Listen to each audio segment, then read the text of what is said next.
वफाकी हुकूमत ने सुप्रीम कोर्ट के ईमानदार जज जस्टिस मुनीब अख्तर को मुकम्मल खुट्टे लाइन लगाने का फैसला करते हुए supreme court practice and procedure act 2024 में तरमीम करके 3 रुकनी जजेस कमेटी की हैयत को दूसरी मरतबा तब्दील कर दिया, जिसके बाद अब 3 रुकनी जजेस कमेटी में चीफ जस्टिस पाकिस्तान, सीनियर तरीन जज जस्टिस मंसूर शाह और आईनी बेंचेस के सीनियर जज को शामिल किया गया है।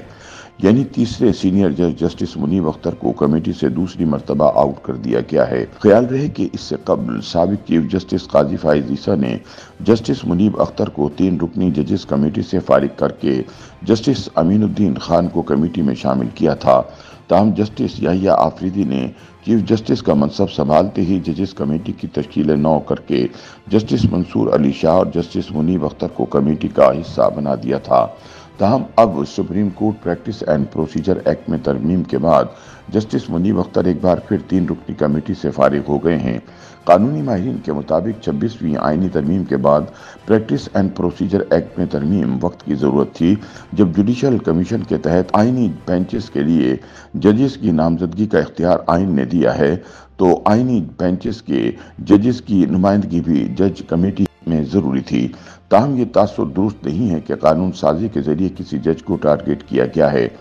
ख्याल रहे कि पीडीएम की गुज़िश्ता हुकूमत में प्रैक्टिस एंड प्रोसीजर एक्ट आया तो अभी सदर मुमलिकत ने एक्ट पर दस्तखत नहीं किए थे कि चंद दरख्वास्त गुजार जल्दी सुप्रीम कोर्ट पहुंचे और practice and procedure act 2023 challenge कर दिया।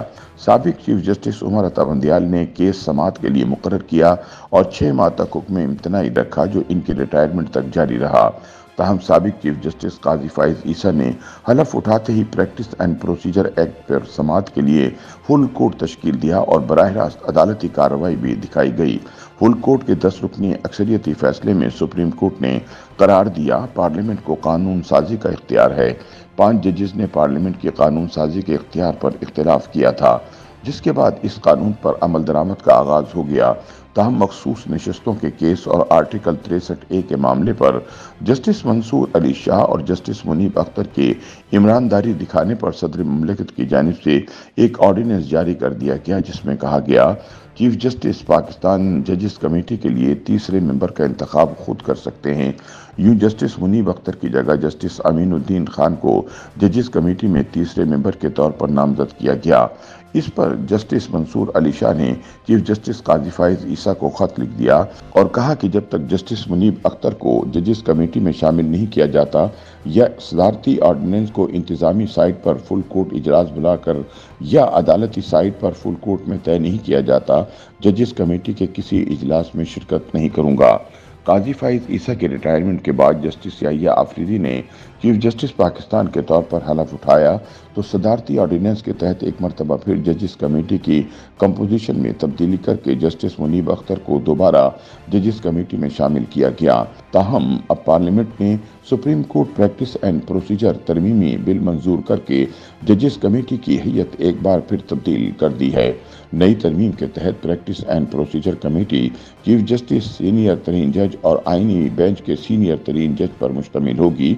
जब तक आईनी बेंच का सीनियर तरीन जज नामजद नहीं होता, तब तक कमेटी चीफ जस्टिस और सीनियर तरीन जज पर मुश्तमिल होगी। तरमीम की मंजूरी के बाद जस्टिस मुनीब अख्तर की एक बार फिर जजेस कमेटी से छुट्टी हो गई है। YouTube पर गूगली न्यूज देखने के लिए youtube.com की सर्च बार में गूगली न्यूज टीवी टाइप करें। गूगली न्यूज के पेज पर सुर्ख रंग के सब्सक्रिप्शन वाले बटन पर क्लिक करना ना भूलिए। YouTube पेज पर अपलोड होने वाली वीडियोस से बाखबर रहने के लिए बेल आइकन पर क्लिक कीजिए। आपको हर नई वीडियो के बारे में नोटिफिकेशन मौसूल हो जाएगा।